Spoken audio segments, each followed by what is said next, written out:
Yo, what's up? We're about to be breaking down UFC Ottawa, Iaquinta versus Cerrone, and we're just going to get right into the first fight with Mitch Gagnon against Cole Smith.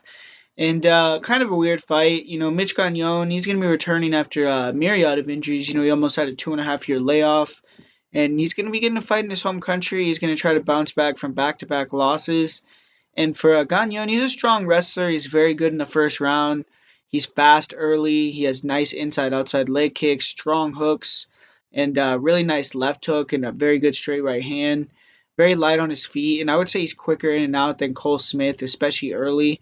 He'll throw a nice right uppercut, left hook combination. He'll also attack the body, then go up to the head to close the distance. He's good at pumping out the jab as well. He'll also throw some nice body kicks, head kicks, and he can exit with his hands down and his chin high. And he does a lot of pulling away at times. He can get very wild and just brawl. And doesn't have great cardio because he keeps kind of an unsustainable pace. He kind of goes for the finish very quickly early, whether it's on the mat or standing. And he only has one TKO. He's never been finished by strikes. And he's a strong wrestler. He's a beast in round one with his wrestling. Very good clinch control, brutal knees to the head and the tie plum. He's very good at exiting the clinch with a big shot off the break.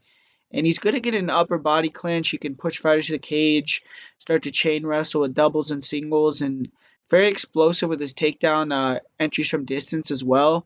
And when he's on top, he has nasty ground and pound, good back takes. He's tries to work quickly, finish the fight. Like I said, 10 first round finishes via submission, and he has a very nice guillotine. And he's good at getting it when he's on top, like from mount or to defend a takedown of his opponent. And he's going to be the physically stronger fighter, in my opinion, but it's hard to gauge how his gas tank will return after 2 years off versus a guy who's kind of like a grinder in Cole Smith. And he has been submitted twice in his career. Both times were in round three when you could say it was probably half or partly because he was gassed out as well. And Gagnon is going to come out fast if I were to guess. It's his style for one, and also it's first fight in 2 years in his home country. He needs to push Smith back with striking combos, go for the knockout. If he can get him backing up because of his power, I see him getting Smith on the mat in round one, going for that finish, the rear naked choke or the guillotine. And if Smith could survive the first round, it could get interesting because Gagnon is going to have to keep a pace that he can, at least use to secure 2 rounds. But Cole Smith, he's going to be replacing Brian Kelleher, so he's taking this fight on short notice. It's also his UFC debut, and he's 6-0. He has 5 finishes. I struggle to find a lot of tape on this guy, but I was able to find one 5-round title fight. He won that via decision, and he's a grinder. Striking is not very good. It's sloppy. It's kind of solely to close the distance. And he throws a lot of front kicks to the body, leg kicks. Occasionally he'll crash forward with some straight punch combinations. He will throw left hooks into double legs, and when fighters pressure him, he seems to back up at straight lines. He can also panic wrestle a little bit. His striking, in my opinion, is just not UFC level. And if he can't get takedowns, I don't see him winning very many fights in the UFC. He does have 2 TKOs via ground and pound, and he's tough. He'll continue to go forward. Even if he's dropped or rocked, he's not going to be detoured. And he's a strong grappler. He likes to walk opponents down, clinch him up against the cage. And he has a good double leg. He can get an upper body clinch takedown as well. Good at landing those knees to the body, short punches, big elbows off the break in the clinch. He's very good with the elbows. He's good at hanging on opponents, keeping his weight on them, mat returning them when they stand up. He's pretty good at taking the back position from standing, and he's good at going for the rear naked chokes from standing position as well. But he doesn't really soften opponents up much, so he doesn't have great finishing ability from the back, in my opinion. He can't really stick the submission well. He can sometimes put his head in position to be guillotined, but good submission defense. He stays calm. Definitely needs to be wary about that against a guy with a good guillotine like Gagnon. He does have solid double legs, and he's going to try to get this fight on the ground or against the cage. And great cardio. And once he starts to get takedowns, get dominant positions, mostly it starts to come much easier, and he starts to take over as the fight continues.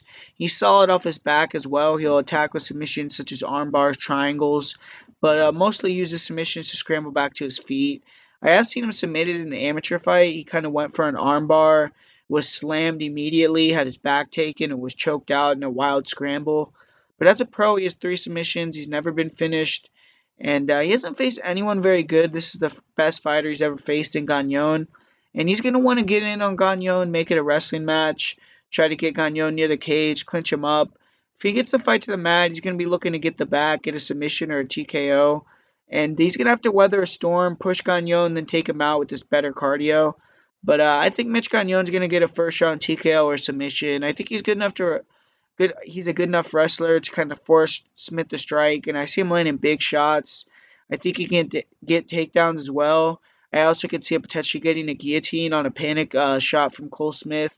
Um, but I just think that in the first round, he's going to be able to finish the fight somehow. But I could also see this being a draw, possibly. I could see Gagnon winning the first round 10-8, losing the last two 10-9, 10-9. But the official pick is going to be Mitch Gagnon via first round submission in this fight. And up next here, we have a fun fight that I'm actually thinking about doing a potential play on here with Arjun Bhullar against Juan Adams. And, Arjun Bhullar is going to be getting another home game in Canada here. He had a win in Moncton against Marcelo Golm. And he's 2-1 in the UFC. He's had a lot of hype because he's, Indian heritage, training at AKA. And, he has some decent boxing skills. He kind of likes to plod forward, use head movement, get inside, good jab. Throws a nice lead left hook as well. And he'll throw a 1-2 jab overhand right. He has power in his overhand right. We saw that when he dropped Luis Henrique with it. He will close the distance with some hooks, some uppercut combinations. And he does tend to get tired, though, as the fight goes on. Use a lot of lateral movement. Kind of look to counterpunch, look for takedown opportunities. He has decent hand speed, and in the pocket, he can be dangerous. But at distance, he struggles. He can be hit with some shots. He's very heavy on that lead leg, very susceptible to leg kicks. He is tough. I don't think he's ever going to show someone he's hurt or look for a way out. And he's never been finished by strikes. But Arjun Bhullar, he's a very accomplished wrestler. He's a former Olympian. He's a Commonwealth Games gold medalist. And he likes to use that jab to push opponents back towards the cage, getting on a body lock, single, double leg. He's good at digging an underhook, landing short knees to the legs, the body. He'll mix in short punches, uppercuts to the head. He doesn't shoot takedowns in space, and he isn't an explosive athlete. He needs to be able to get opponents near towards the cage to be able to get in on the legs. He will try to grab a hold of the back of the head in space, pull it down, throw uppercuts, snap opponents down if he can to get in on the legs. But when Bhullar gets his hands connected, he's going to get that takedown. He's extremely strong. He's able to just lift and, slam opponents with ease. He got an explosive slam on Luis Henrique where he was literally putting the guy on his shoulder, walked him to the center of the cage, dumped him. And when he gets top position, he does have solid control, but he's not very aggressive. He doesn't really try to advance position. He just kind of lands short shots, wears on opponents, more of a lay and pray guy. And in his lone loss, he was caught in an omoplata submission, and he seemed like he panicked a bit, quick tapped, and he obviously isn't very high level in BJJ. But, he has no submissions, and he's going to be undersized here. It's an interesting matchup. He needs to use that jab, his left hook to close the distance, punch combinations. Can't close the distance with just one shot. If he can get Adams in a clinch, make him work, just try to tire him out, take some of the power away from Adams, some of that speed, athleticism. I think Bhullar will be able to land his jab, his right hands, but has to be wary of the counters and the long combinations of Adams. And if he can't keep Adams off of him, he's going to have to try to rely more on his wrestling. And if he can get Adams on his back, I still think that he'll win the fight. If he can take him down, control Adams on the mat, I think he has a chance to win the fight. But if he can't, and especially if Adams can reverse get on top of him, I think he could be in some big trouble.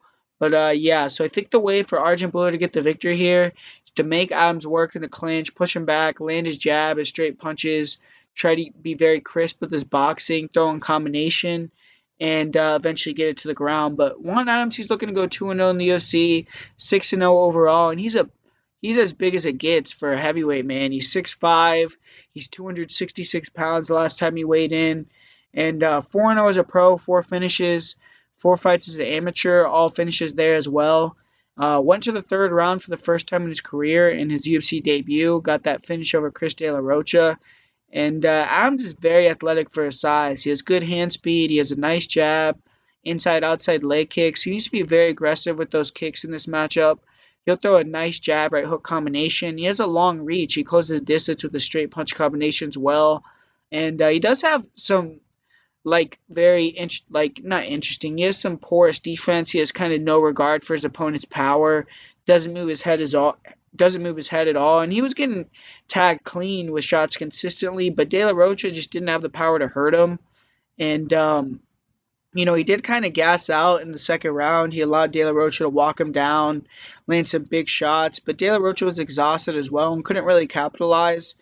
But Bhullar does keep a crazy pace, especially for a heavyweight, and he was able to get a second win there. And in that third round, he finished Chris De La Rocha with like a 15 punch combination.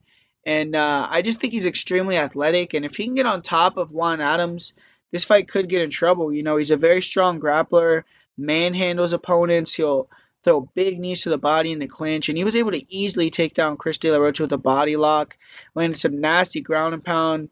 He took him down also by just throwing him down after getting a front headlock position. It just seemed like he was able to take him down with ease whenever he wanted to.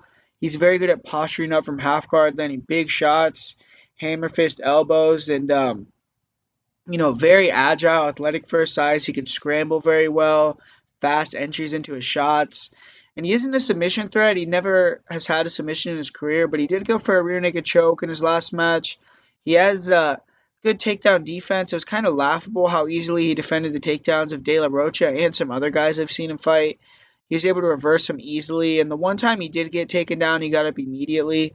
Fighters seem to be scared by his presence in there, and he was able to bully opponents. He gassed out, kind of badly, like I said, against De La Rocha. He needs to improve that cardio, but I feel early on he's going to definitely be able to deny the takedown attempts of Bhullar. I think he's going to be trying to walk him down, landing those big leg kicks, throwing combinations, and it's going to be interesting to see if he could just eat the shots of Bhullar like he did against De La Rocha. But you should try to get on top of Bhullar and see if he could take him out with ground and pound. And I'm going to pick Juan Adams, man. I think Bhullar's the more experienced fighter. He's probably the better technical wrestler and definitely the more technical boxer. But I just think Adams could potentially be something special, man. He's still raw. He's massive. He's extremely athletic. And he's going to be faster than Bhullar. He has more weapons on the feet. He throws more volume. He needs to throw leg kicks, go forward, get Bhullar to have some bad shots and reverse those takedown attempts, get on top, or just stuff a few, get Bhullar to get tired, panic a little bit, and then try to go for that finish. Both fighters have cardio issues, but Adams does a better job of getting a second win, in my opinion. He just keeps a much higher pace overall. And I just think at some point Adams is going to be able to reverse a takedown attempt, get on top, and do big damage and just finish the fight. So I'm going to go with Adams via, early second round TKO in this fight. And up next here we have Matt Sayles. He's going to be making his second UFC start, and he lost a very close decision. I actually thought he won against Shaman Moras, and he's a highly touted. He's the protege of Dominic Cruz.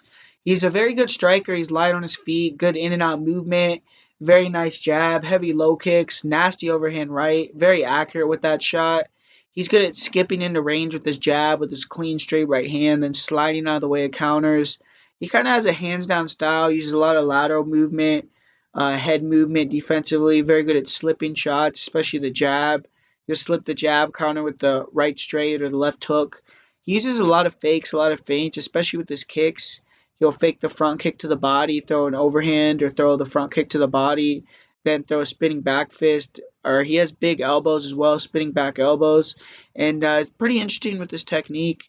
Very calm in the cage. He takes shots very well. He's good at staying right in opponents' faces. He has very good cardio, heavy striking pace. He doesn't get tired. Good at attacking the body with hooks and straight punches. And very good at blocking and returning. He'll block kicks, return with kicks. Block kicks, return with punches.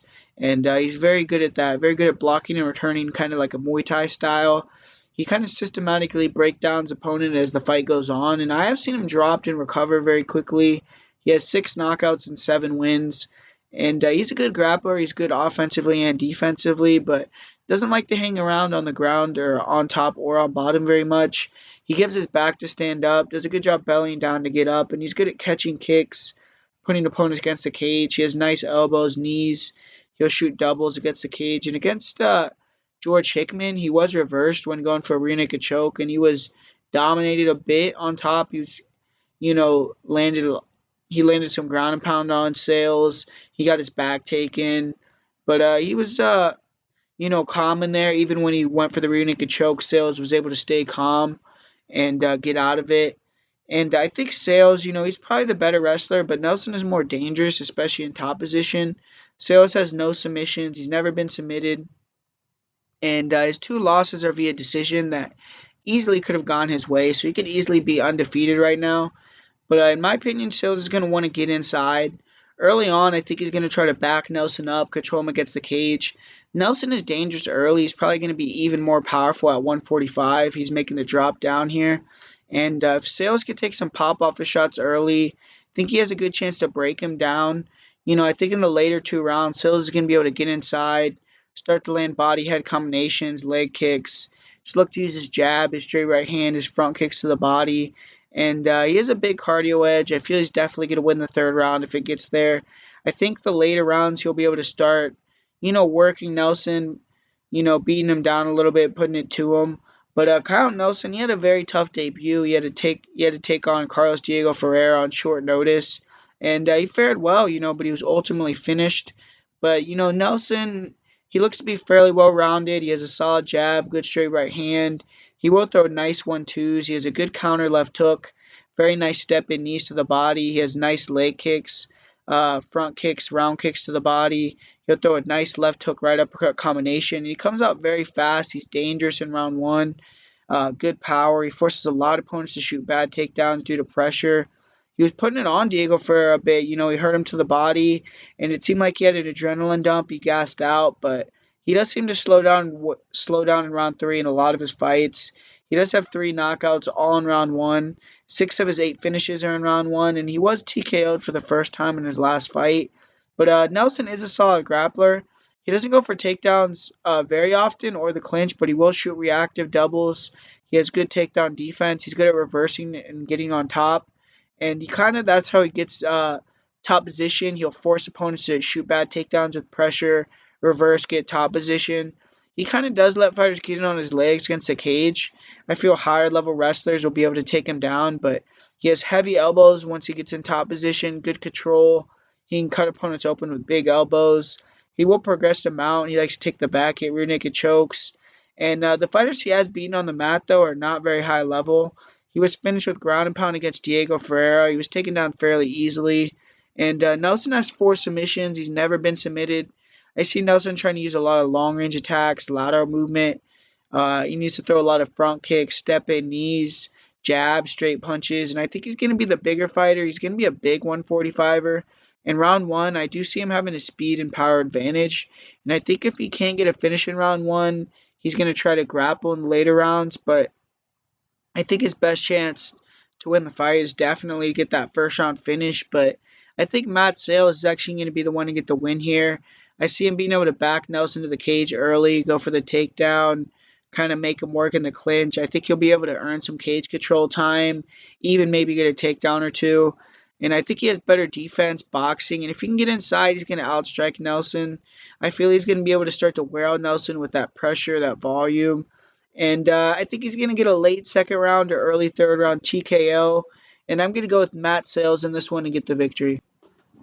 And up next here, we have Nordine Taleb trying to take on the newcomer, Kyle Propolic.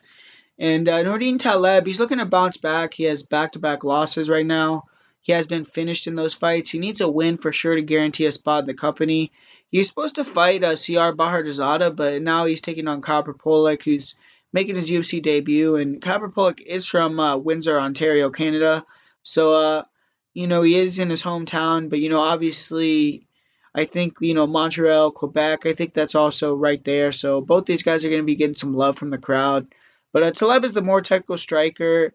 He uses smart pressure, long-range attacks. He has good counters.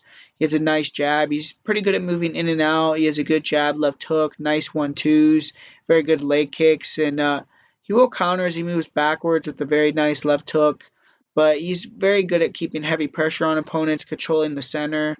He has very good front and round kicks to the body, good head kicks. He's a bit flat-footed, and but in this fight, I think he is quicker. He's lighter on his feet, probably. He will walk his opponents down at times. He likes to keep a heavy guard or a high guard, heavy pressure, pop his jab out there, bait opponents to throw so he could pull counter, and likes to catch kicks, follows with right hands down the pipe. We saw that against Eric Silva. And he's powerful. He has 7 knockouts. He has been finished twice, and he was just TKO'd 7 months ago. He's strong. He's a good grappler. He's a brown belt in BJJ under Frost Zahabi. He's good at denying the clinch, exiting with big knees to the body or elbows to the head. He doesn't go for takedowns much, but he will reverse, get on top. He will also shoot double legs, rarely when his opponents are back against the cage. He has a good sprawl. He's good at denying the clinch entries, and he's just very physically strong. I don't see Propolic being able to outmuscle him like he has been able to do to some of his smaller opponents over his career. But on top, Taleb is methodical. He's heavy. He likes to pressure past the dominant positions, and he has heavy elbows. He's good at catching kicks, taking opponents down, but he can have lapses in judgment in grappling scenarios. He ended up on his back against Oliver Enkamp. He was a little too aggressive in a scramble. And in his fight versus Claudio Silva, he went for an ill-advised leg lock, gave his back, and he was submitted shortly thereafter. Taleb should look to just deny the grappling, keep it standing. He has no career submissions, and he has been submitted twice, both by submission artists, so nothing to be ashamed of there. But Taleb is going to be the bigger fighter. He's going to have more UFC experience. He's going to have the full training camp. And his back is up against the wall here. He needs this win. And for Taleb, he should look to walk Kyle down, counter. I feel he's the sharper, faster, bigger fighter. And when he connects, I think Kyle's going to feel it. I think he should try to walk Pollock down with the jab, his straight punches, his kicks, and then pull counter when Pollock returns. Taleb can get a bit tired in round 3, but he has much more experience at this high level. And if he can keep it standing and stay sharp, I think he has a good chance of winning. And for Copper Pollock, he's taking this fight on short notice.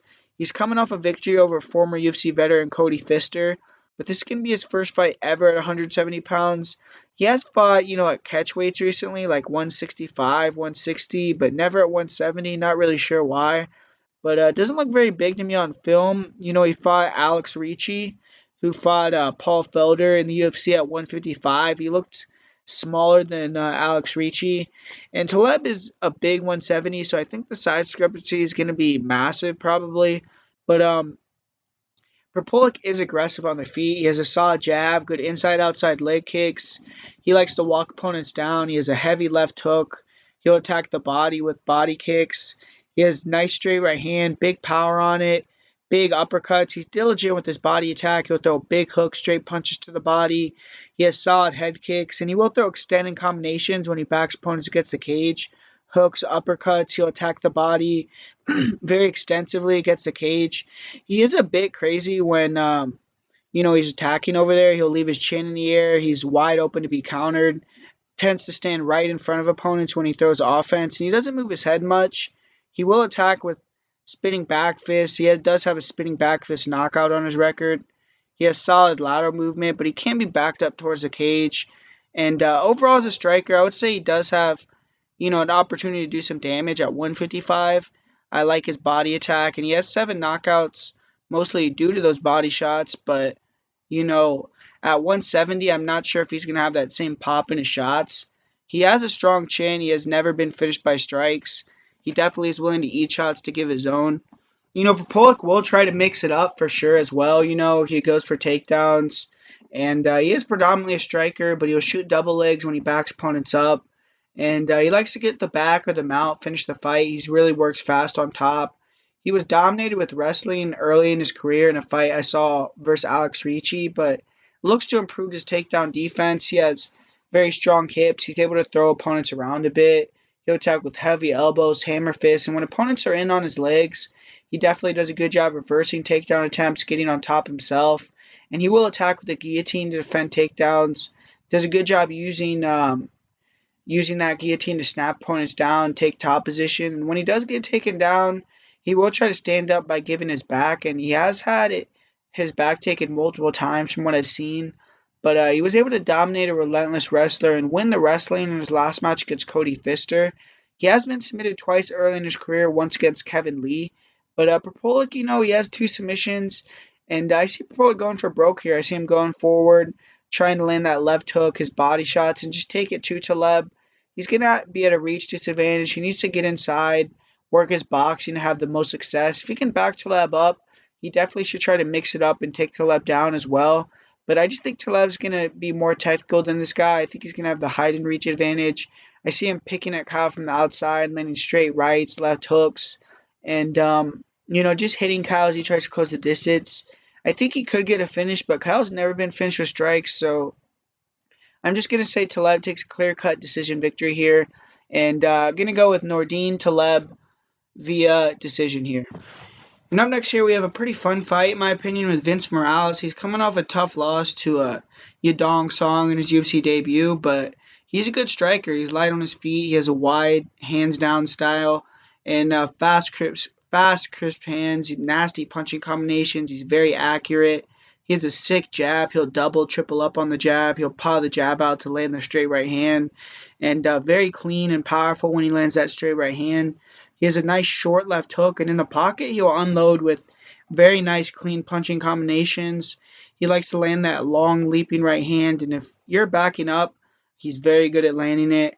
His counter left hook backing up is nasty, and when he lands clean, he can finish the fight. He is aggressive. He keeps a good pace, and he'll throw hooks to the body, occasional leg kicks, decent head kicks. He does have a questionable chin, and when he gets clipped, he will wobble in a lot of fights, but he has a good ability to recover, keep going. He did show, a better chin against Yadong Song. He took a lot of big shots, and he's dangerous. He has 5 knockouts. He isn't a grappler, even though he was a former wrestler, but he doesn't ever go for takedowns or initiate the clinch as an MMA fighter. If fighters initiate the clinch on him, he has really improved his takedown defense. He's hard to take down. He does a great job sprawling on double legs. He doesn't let fighters cement position. If they do get him down, he'll bounce right back up. He circles to the back and is able to slam opponents. I saw him do that in a Bellator match. He also had a great ground and pound finish after he drops opponents. He can get knockouts with ground and pound. He has 2 submissions, and he was submitted in his lone loss. That was a war on the Dana White Contender Series. He has finished all but one of his fights, and he's just 1-1 in decisions.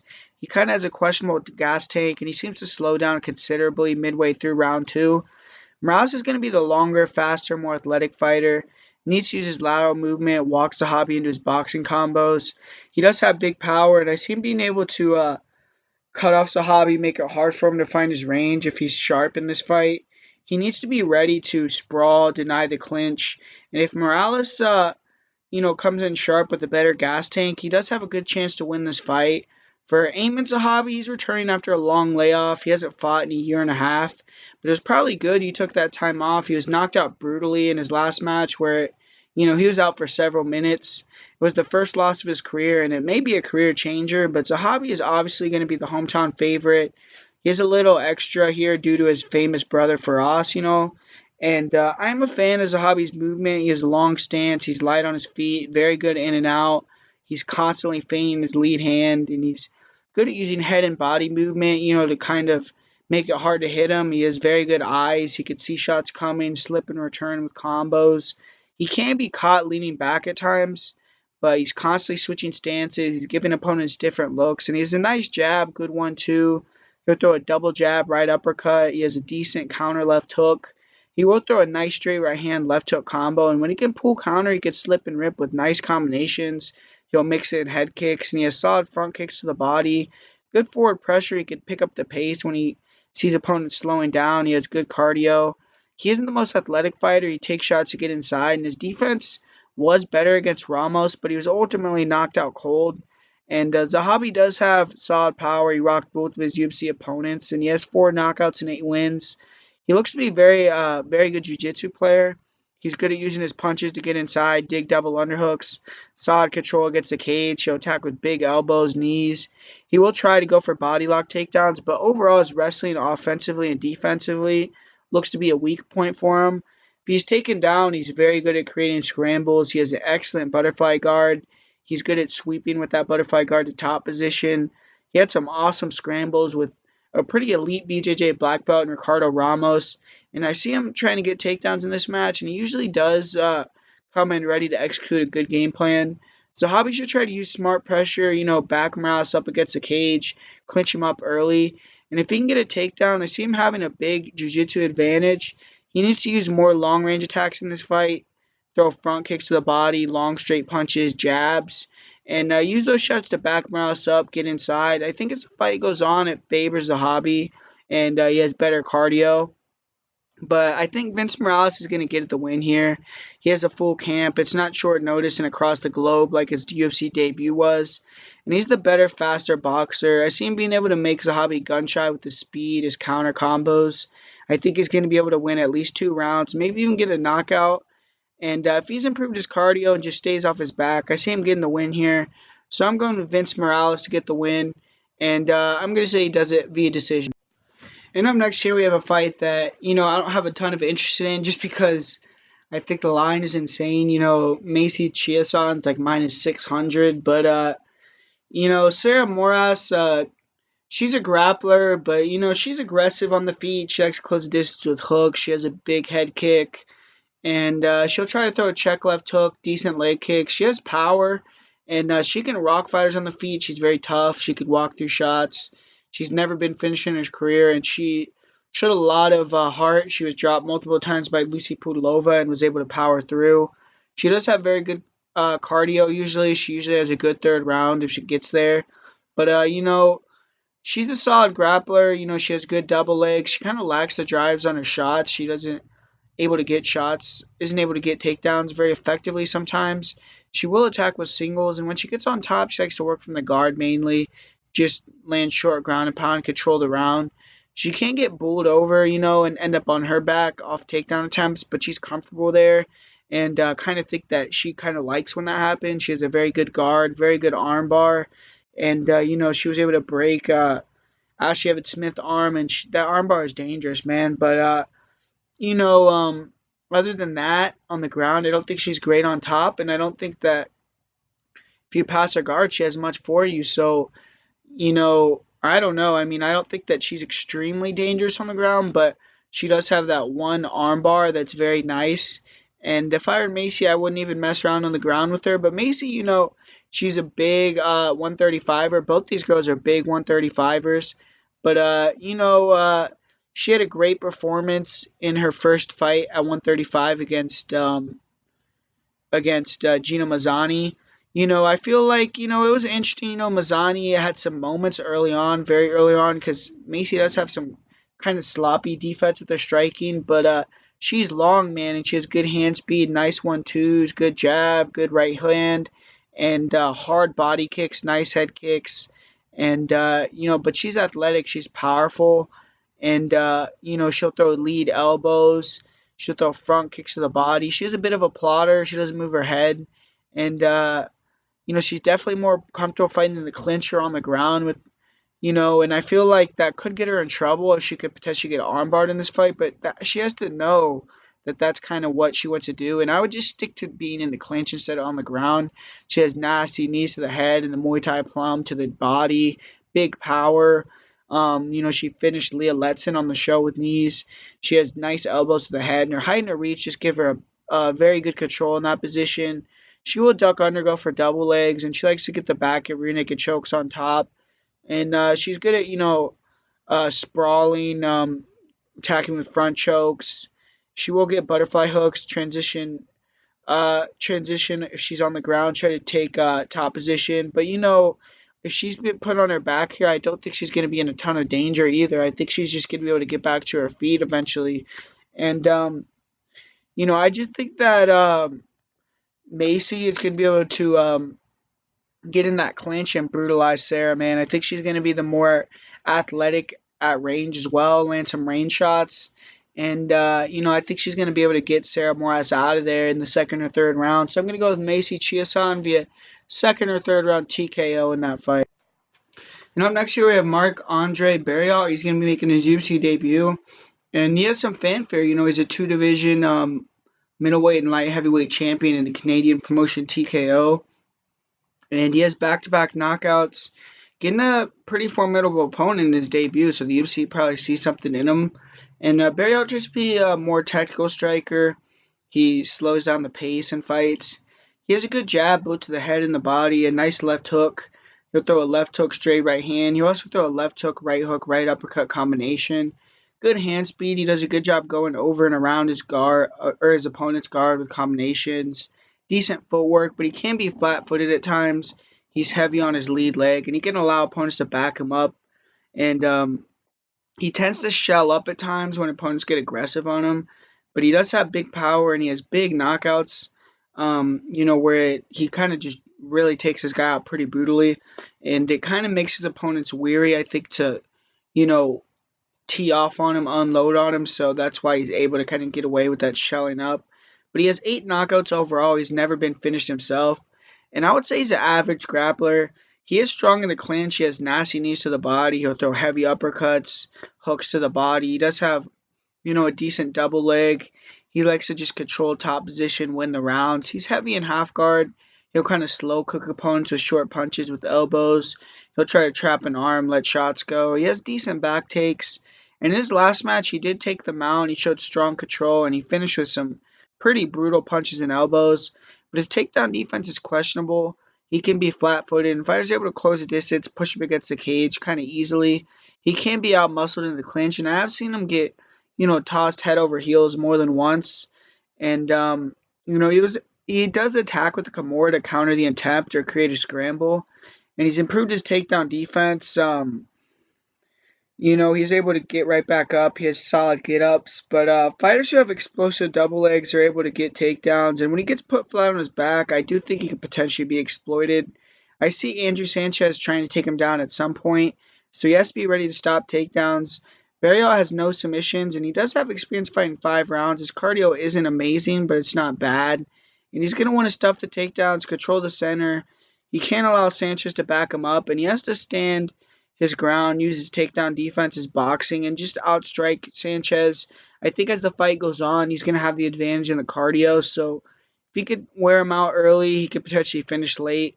But Andrew Sanchez, he's a 5-fight UFC veteran. He's the TUF 23 winner, and he's coming off a solid performance. He defeated Maluco Perez, who's a tough fighter, and he's a solid kickboxer. He has very good hand speed, especially early on. Good jab, strong overhand right. He's very accurate with the overhand right. He will throw a jab to the body, come over the top with the right hand. He has strong hooks in the pocket. He'll start with the left hook, then just swarm with big hooks, and he has explosive power. When he's going forward, he's the aggressor. He's very good. He can get his front kicks to the body going. He throws big head kicks, and he could finish the fight. And when he gets pushed backwards, he looks uncomfortable. He's flat-footed. He kind of tries to wing punches, and he doesn't really know what to do to get his opponents off of him. He can't feint his way in, or feint his way to, just get himself free, man. And he kind of just starts getting a little wild to get people off of him, and it can get him in trouble. But he has decent double leg takedowns. He'll drive his opponents toward the fence. He can get him down from there. He'll also try to work takedowns in the clinch. He has solid knees. He does a good job exiting the clinch with short punches. And on top, he has a bit of a blanket. He couldn't even finish a guy like Khalil Roundtree. But he has good BJJ credentials, but he doesn't seem to have the best MMA jiu-jitsu. He was submitted or swept by Anthony Smith. And I actually think that Barriault could be safe on the ground against Sanchez. Sanchez's main problem is his gas tank. He gets very exhausted and can just become a punching bag, man. He's tough. He showed that against Ryan James. He absorbed a lot of punishment all of round 2, and then he was finishing the 3rd round. And he was finishing the 3rd round against Anthony Smith as well. He'll start to just look for one looping punch or sloppy takedowns. He also brings his hands extremely low. He can get tagged with big shots. And that's why he's been finished 2 times in round 3, like I said. And I think Sanchez is going to try to be the aggressor early. He could potentially bag 2 rounds and win a decision. But I believe overall he should just try to finish the fight early. But I'm actually going to go with Marc-Andre Barriault here. I think that Marc-Andre is just the more technical guy. And I think that eventually we're just going to have that same thing with Sanchez happen where he gasses himself out, he gets a little tired, and Marc-Andre is able to capitalize and take him out. So I'm going to say Marc-Andre via 3rd round KO TKO in that fight. And up next here we have Walt Harris. He had a lackluster performance in his last match. He got a decision against Andrei Arlovski, in which I thought he lost, and then it was further marred when it was changed to a no contest due to a USADA violation. And he was only suspended 4 months. They said it was a tainted supplement, so he was vindicated by USADA. And Harris is a great athlete. He packs huge power. Good 1-2. He has a nice right hand. He throws a decent jab. He'll throw a jab, right hook, jab, overhand right. He has good hand speed. And in close range, he'll go. He will let go with hook combinations. He likes to throw check left hooks, good inside leg kicks, hard body kicks. He will go to the head with kicks as well. He'll throw front kicks to the body. He likes to switch stances to cut off the cage, and he's always going forward, controlling the center. He's the better athlete in this matchup. He's going to be the faster fighter.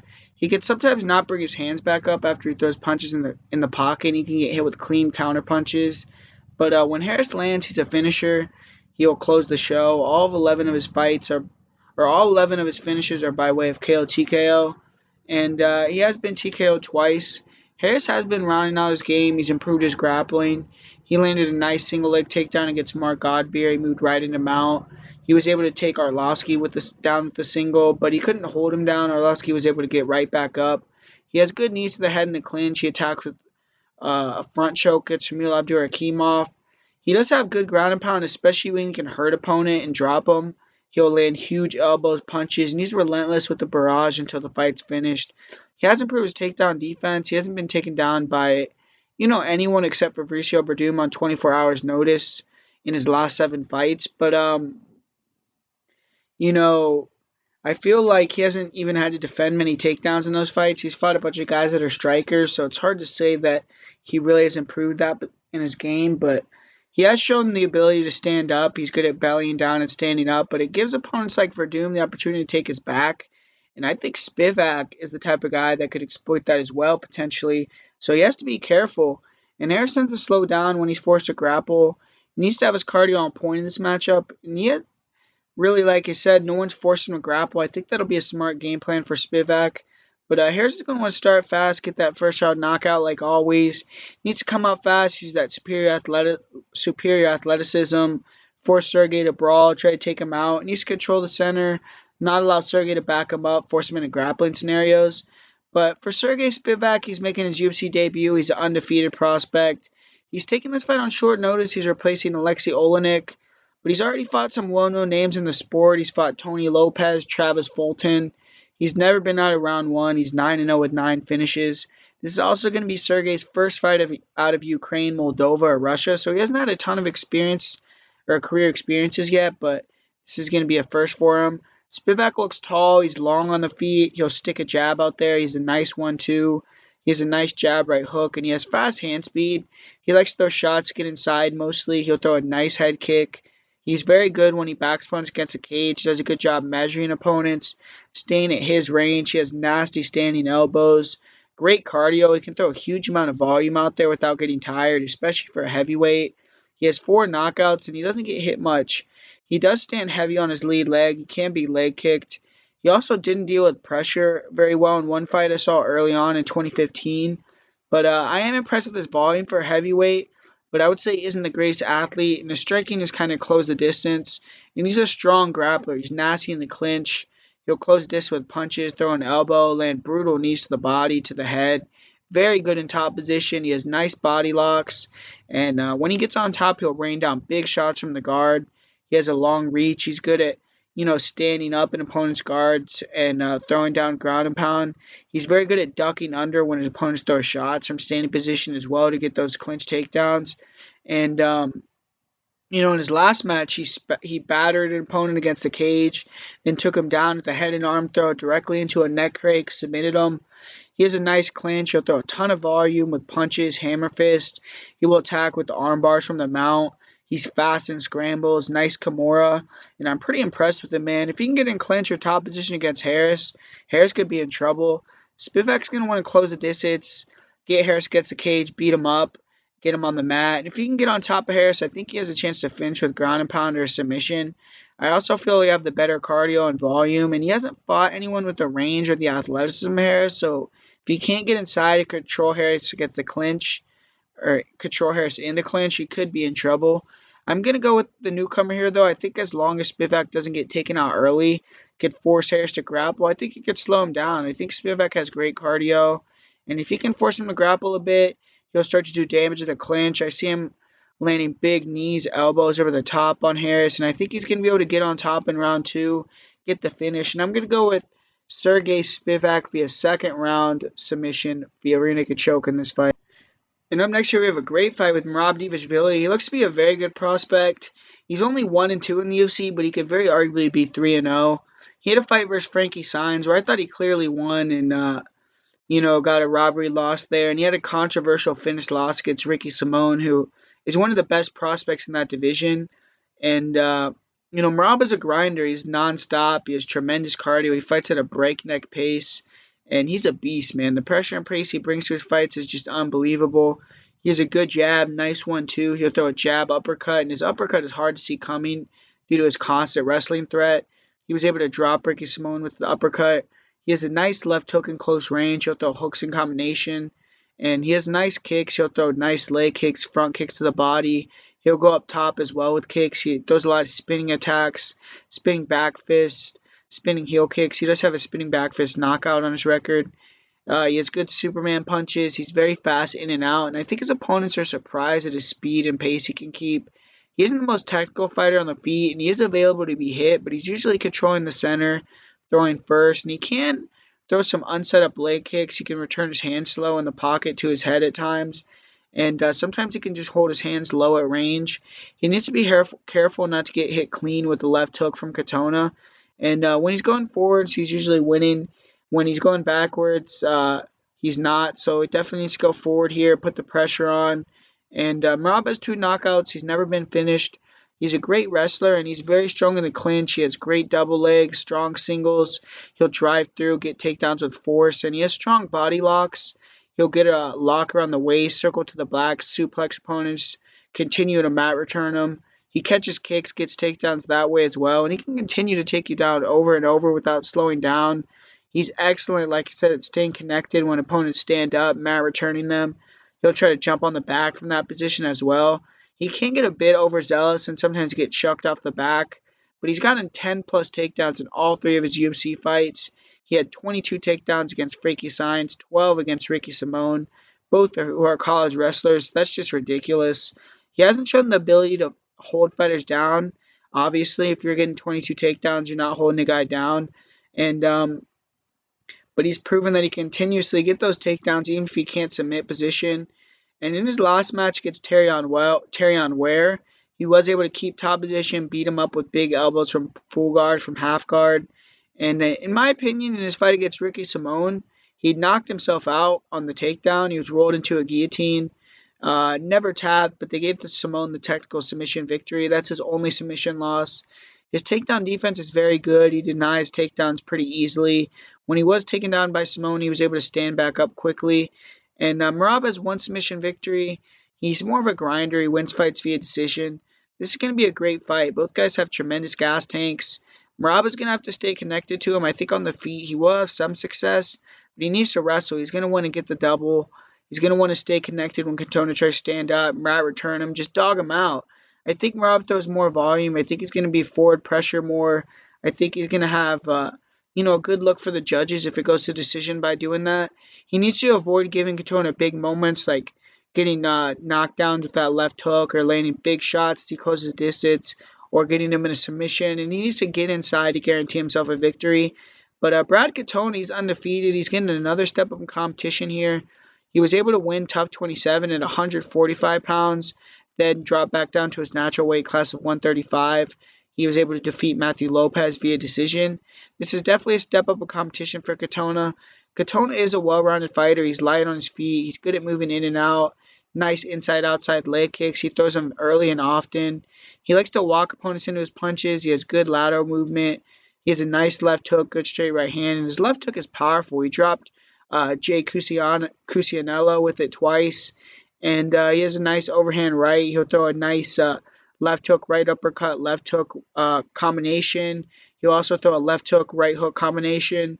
And he'll attack the body with straight punches, with hooks. He has nice body and head kicks. He does a good job feinting to create opportunities to pull counter. He's also good at hand fighting with his lead hand. He doesn't move his head much. His entries can get timed with counters. He uses a lot of big explosive movements to get inside. And he can be hit with jabs, with straight punches. His defense does leave a little to be desired. It seemed like Matthew Lopez, he didn't throw a ton of volume, but whenever he threw, he seemed to land.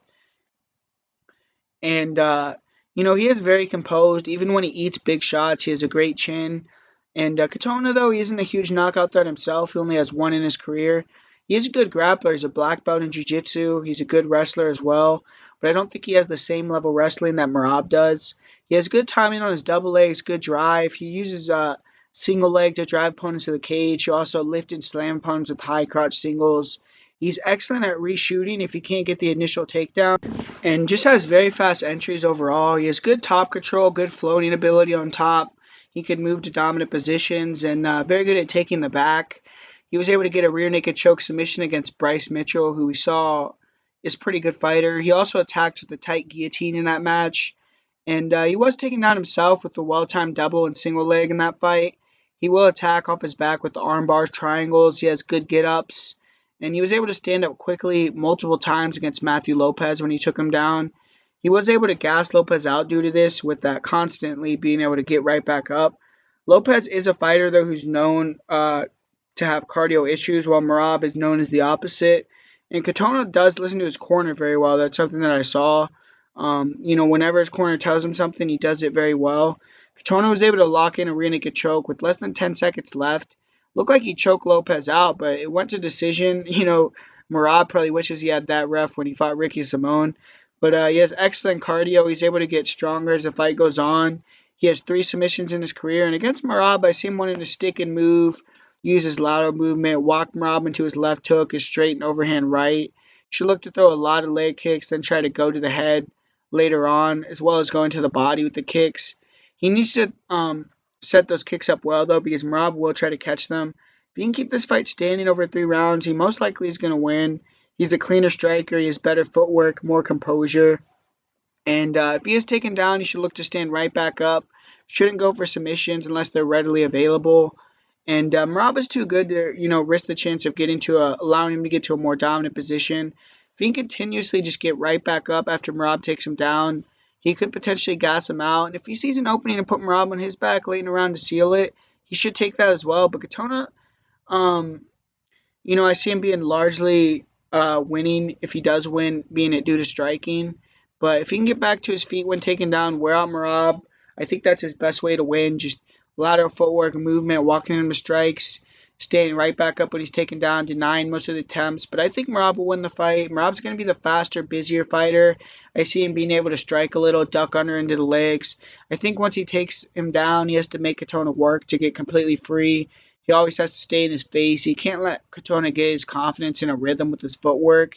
I think as long as Merab comes in here and he can get takedowns, have some control time, some mat returns, he's going to win the fight. I think on the feet, he'll also be able to just do more than Katona, but he can't just get clipped with a big shot. Merab has been training with Al Iaquinta, Aljo Sterling, Sarah Longo, and they've been on a huge roll lately. And I think Merab just being too much here, he's going to have that grappling and pace, just take a decision over Brad Katona. And I actually have a play on Merab, and I actually got him as a underdog in this fight, and now he's a minus 160 favorite. So I got a very good line on that fight last week. I also got another bet that I have, which is a good line as well that I got. But yeah, so I'm pretty excited about that line that I got on Merab, and I think he's going to be able to get it done via decision there. And in this fight, this is another fight that I have another play on with Shane Burgos. And I actually got Shane Burgos at plus 105, so now he's minus 170. I'm really excited about that line that I got. I think it's a steal of a line. But Shane Burgos, he's getting an opportunity to get a win here over a legend. Cub Swanson, he's fallen on some hard times. 3 consecutive fights that he's lost, but he's still a huge name, and it looks like the UFC wants to give Burgos a name win. And for Cub Swanson, he badly needs a win here. 35 years old. He's lost 3 consecutive fights. He's been finished in 2 of them.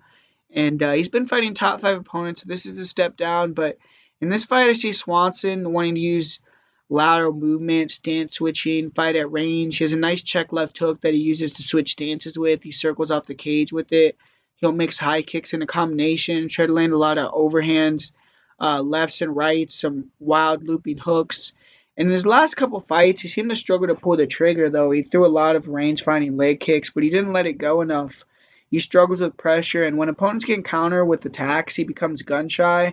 Burgos is a fighter who walks opponents down, tries to always control the center. Nasty jab, which I think is going to play a factor in this match. Nasty 1-2s, uppercuts, and he throws a lot of attacks to the body. He keeps the pressure high. I see his length, his sharpness with his countering being a factor.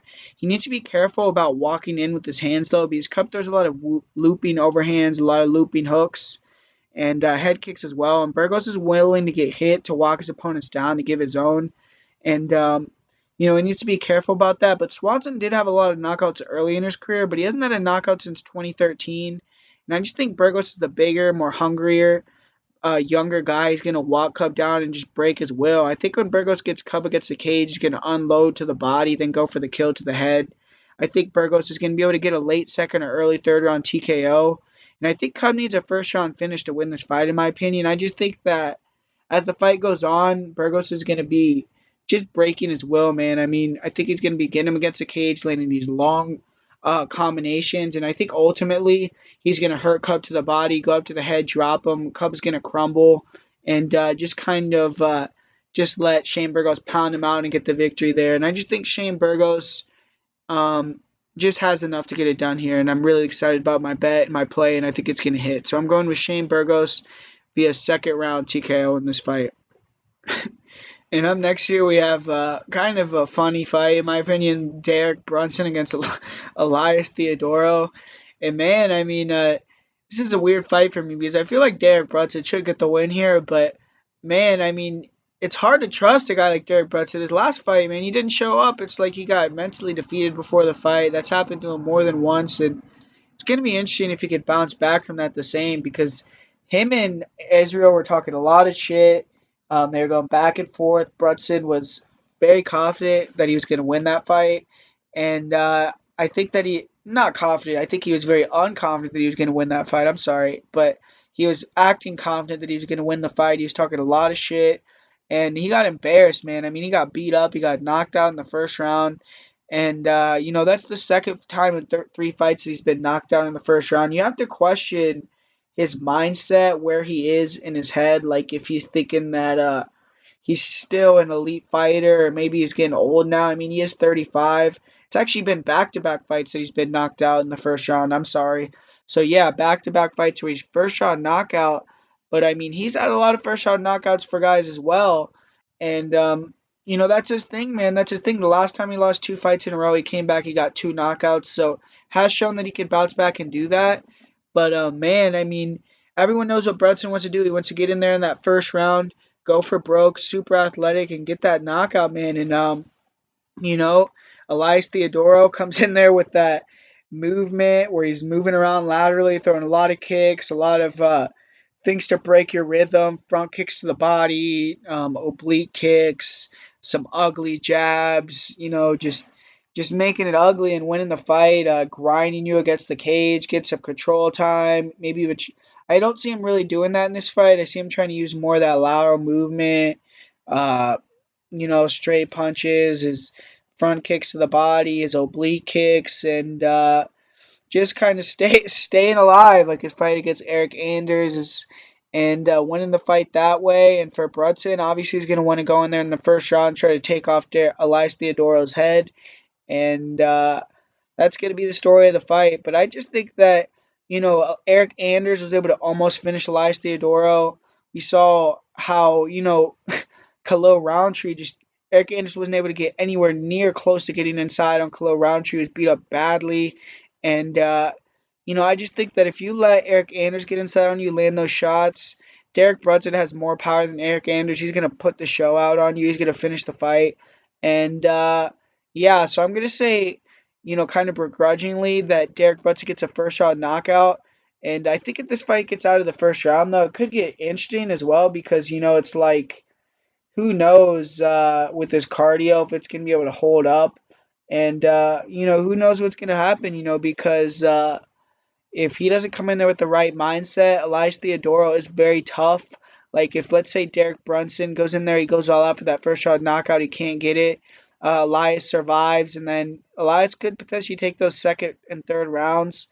But I find it hard to believe that Elias is going to beat Derek Brunson, man. I just think Derek Brunson is too much, too good of an athlete. He's going to be able to close that distance, put the hands on him, and knock him out. So I'm hoping that's what happens, just because sick of seeing this style with Elias, man. And I don't know. I mean, that's kind of disrespectful to say that. I don't want to say that, but it's just hard to watch that guy. And so I hope that Derek Brunson gets a knockout, and hopefully it's in the first round, and we can get that fight over with pretty quick. So yeah, I'm going with Derek Brunson via first round knockout.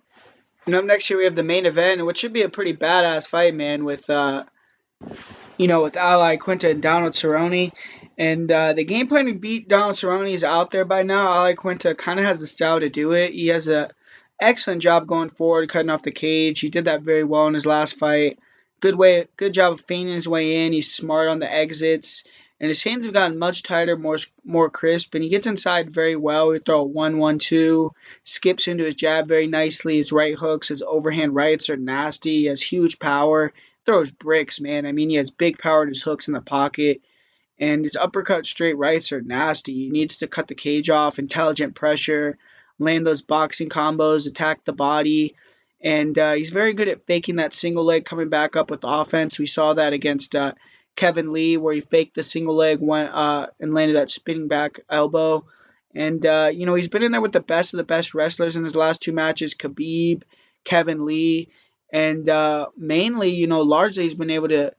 I mean, Kevin Lee took him down, took his back, took him down a few times. Khabib took him down a few times, but he's done a great job of largely being able to deny a lot of those takedown attempts, keep it on the feet, and he even took down Kevin Lee one time, and he was also able to put Kevin Lee in a submission. So, yeah, I mean, his grappling looks like it's very good. He's obviously a college wrestler, and I just don't see Cerrone being able to take him down and hold him down. And Iaquinta's been training with some amazing BJJ guys.